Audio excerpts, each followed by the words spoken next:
सुप्रभातम बच्चों। आज हम छंद का दूसरा भाग पढ़ेंगे, जिसमें हम 5 प्रमुख छंद वंशस्थ, मालिनी, शिखरणी, शार्दूल विक्रीडितम और वसंत तिलका के बारे में अध्ययन करेंगे। तो सर्वप्रथम देखो वंशस्थ। वंशस्थ छंद का आपको लक्षण लिखना है। लक्षण है इसका जतो तु वंशस्थम मुदिरितन जरो, अर्थात वंशस्थ जो छंद है उसमें 12 वर्ण होते हैं। जब आप लक्षण के वर्ण को गिनोगे ज तो तु वंशस्थम मुदिरितम जरौ, तो ये 12 वर्ण हैं। प्रत्येक चरण में वंशस्थ छंद में 12 वर्ण होते हैं। आप इस प्रकार छंद की पहचान भी मुख्यतया आप कर सकते हो कि आप पहली पंक्ति में छंद के जो वर्ण हैं यदि वो 12 है तो उसमें वंशस्थ छंद है। दूसरा, इसमें क्रमशः जगण, तगण, जगण और रगण होते हैं। इसमें 4 गण होते हैं। प्रत्येक गण में 3 वर्ण होते हैं, 3 अक्षर होते हैं एक गण में, और इस तरह से 4 गण में हो गए कुल 12 वर्ण। तो जगण, तगण, जगण और रगण होते हैं। इसका उदाहरण देखिए, भवन्ति नाम्रास्तरव फलोद्गमयि नवाम्बुविदूरविलम्बिनो घना अनुद्धता सत्पुरुषा समृद्धिभिः स्वभावएवेश परोपकारिणा। ये आपको इसका उदाहरण लिखना है, और इसका जो पहला चरण है उस पहले चरण के ऊपर आपको क्रमशः जगण, तगण, जगण और रगण ये चिन्हित करने हैं, ये लिखने हैं। इसी तरह से आपको परीक्षा में छंद का लक्षण लिखना है पहले, फिर उस लक्षण को आपको समझाना है, और फिर उदाहरण लिखकर उसकी जो पहली पंक्ति है उसका जो पहला चरण है उस पर आपको दिए गए उस लक्षण में दिए गए गण को अंकित करना है। दूसरा छंद देखिए मालिनी। मालिनी का लक्षण है ननमये ययुतेयं मालिनी भोगिलोकै, अर्थात मालिनी छंद के प्रत्येक चरण में 15 वर्ण होते हैं।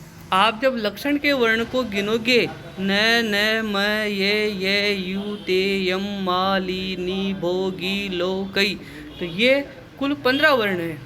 इसका तात्पर्य कि मालिनी छंद के प्रत्येक चरण में 15 वर्ण होते हैं। फिर देखिए, इसमें क्रमशः नगण, फिर नगण, मगण, यगण और यगण होते हैं। यानी कि कुल 5 गण हो गए। इसमें एक गण में 3 वर्ण होते हैं, 3 अक्षर होते हैं, तो 5 गण में कुल कितने अक्षर हो गए? 15। तो 5 गण होते हैं। यति, मैंने इससे पहले वाले पार्ट में मैंने बताया था कि यति होता है जहाँ पर हम किसी पद्य को गाते समय, पढ़ते समय थोड़ी देर क्षण मात्र हम वहाँ जहाँ पर रुकते हैं, विश्राम करते हैं, विराम करते हैं, उसे यति कहते हैं। तो मालिनी छंद में 8 वर्णों के बाद प्रथम और 7 वर्णों के बाद द्वितीय यति होती है। क्यों? क्योंकि भोगी लोकई जो दिया हुआ है, भोगी लोकई, यहाँ से हम यति की पहचान करेंगे। न मये ययु तेयम मालिनी। इसके अलावा जो भोगी लोक है, ये भोगी यानी सर्प 8 प्रकार के होते हैं, और लोक जो हैं सप्तलोकाहा, 7 लोक कहे जाते हैं। इस प्रकार 8 और 7 वर्णों के बाद में मालिनी छंद में यति होती है। अब देखिए, जब उदाहरण हम लिख रहे हैं तो उदाहरण में जहाँ पर कोमा लगी हुई है, अतुलित बलधामम, कोमा लगी हुई है, इसका मतलब यहाँ हो गए 8 वर्ण। अल्प विराम लगा हुआ है, यानी कि यहाँ पर विराम लगा हुआ है। फिर स्वर्ण सेलाभ देहम, वहाँ पर विराम लगा हुआ है, यानी कि 8 और 7 वर्णों के बाद में इसमें यति होती है। इसका उदाहरण देखिए, अतुलित बलधामम स्वर्ण सेलाभ देहम धनुज वन कृषाणुम ज्ञानिनामग्रगण्यम सकल गुण निधानम वानराणामधीशं रघुपति प्रिय भक्तम वात जातम नमामि। तो अतुलित बलधामम 8 वर्ण, फिर कोमा अल्प विराम, फिर स्वर्ण से लाभ देहम, फिर 7 वर्ण और फिर कोमा, यानी 8 और 7 वर्णों पे यहाँ यति हो रही है। और जो प्रथम चरण है उस प्रथम चरण के ऊपर हमने क्रमशः नगण, नगण, मगण, यगण और यगण ये चिन्ह अंकित कर दिए हैं। इसी तरह से आपको प्रश्न पत्र का में उत्तर देते समय आपको यही ध्यान में रखना है। इसी तरह से आपको छंद का लक्षण और उसका उदाहरण लिखना है। अब देखिए इसके बाद है शिखरणी छंद। शिखरणी छंद का लक्षण है रसई रुद्रई छिन्ना यमन सब लाग शिखरिणी। अब जब आप लक्षण के वर्ण गिनोगे तो ये रसई रुद्रई छिन्ना यमन सब लाग शिखरिणी कुल 17 वर्ण है, यानी कि इस छंद के प्रत्येक चरण में 17 वर्ण होते हैं। इस छंद में क्रमशः अब देखिए इसमें कौन कौन से गण होते हैं। मगण, यगण, यमन सब लाग, यहाँ इसके गण अंकित है। यगण, मगण, नगण, सगण, भगण, ला ल से लघु और ग से गुरु, यानी कि इसमें यगण, मगण, नगण, सगण ये हो गए और भगण ये हो गए 5 गण। 5 तो गण और 1 लघु और 1 गुरु। इस प्रकार इसमें कुल 17 वर्ण होते हैं। इसमें छठे और 11वें वर्ण पर यति होती है और यति की पहचान करने के लिए छंद में कौन सा शब्द है, रसई रुद्रई। रस जो होते हैं वो 6 होते हैं और रुद्र जो होते हैं वो एकादश यानी 11 होते हैं। तो 6 रस होते हैं और 11 रुद्र होते हैं। तो इस प्रकार से छठे वर्ण पर पहली यति होगी और 11वें वर्ण पर दूसरी यति होगी। तो 6 और 11 कुल हो गए 17 वर्ण प्रत्येक चरण में। इसका जो उदाहरण है वो देखिए, पृथिव्याम पुत्रास्ते जननी बहव सन्ति सरला परम तेषां मध्ये विरल तरलोऽहं तव सुते मदीयोऽयं त्याग समुचितमिदं नो तव शिवे कुपुत्रो जायेते क्वचिदपि कुमाता न भवति। तो इसका जो प्रथम चरण है पृथिव्याम पुत्रास्ते 6 वर्ण है। इसमें पृथिव्याम पुत्रास्ते 6 वर्ण पे हो गई पहली यति और हमने लगा दी अल्प विराम। जननी बहव सन्ति सरला ये पहले चरण का दूसरा भाग है जिसमें है कुल 11 वर्ण। तो 6 और 11 पहले चरण में हो गए कुल 17 वर्ण।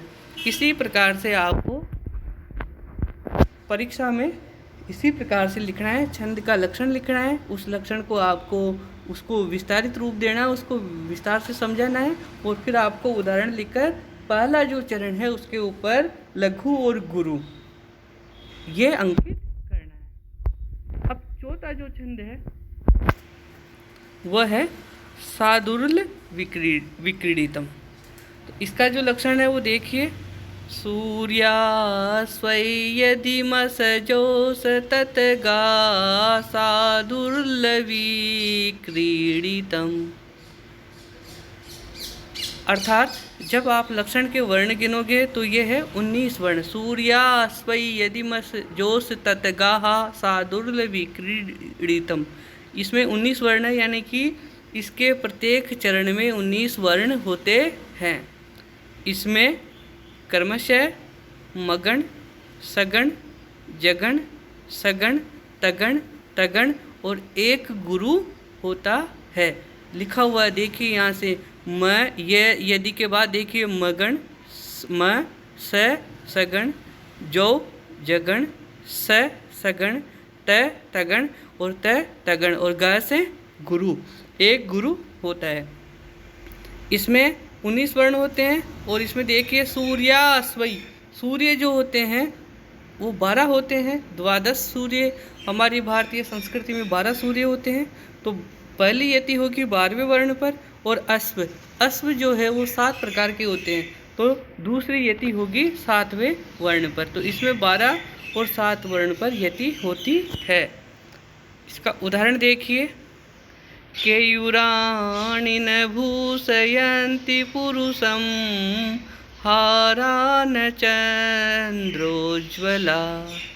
न स्नानं न विलेपनं न कुसुमं नालङ्कृता मूर्धजा वाणेका समलङ्करोति पुरुषं या संस्कृता धार्यते क्षीयन्ते खलु भूषणानि सततं वाग्भूषणं भूषणम्।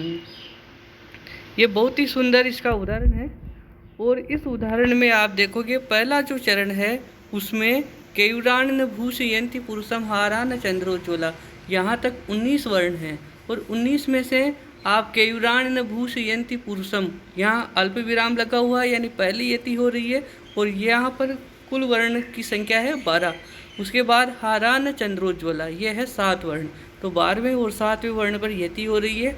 और पहले चरण के ऊपर लघु और गुरु के चिन्ह अंकित किए गए हैं।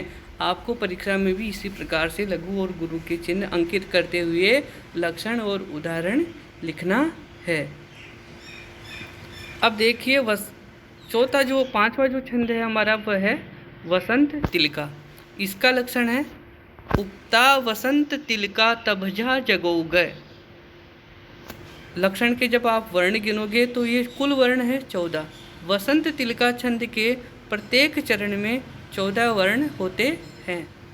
इसमें क्रमशः त तभजा जगोगय, यहाँ देखिए आप त भजा जगोगय, यानी कि क्रमशः तगण, फिर भगण, फिर जगण और फिर जगण। 4 तो हो गए गण, तगण भगण जगण और जगण। और गौ ग यानी कि 2 गुरु होते हैं। इस छंद में पाद के अंत में यति होती है, यानी कि जो चरण होता है चरण के मध्य में कहीं कोई यति नहीं होती है। इसमें यति चरण के अंत में ही होती है। तो 14 वर्णों का ये है वसंत तिलका छंद। अब वसंत तिलका छंद का जो उदाहरण है वो उदाहरण आप देखिए बच्चों। इसका उदाहरण है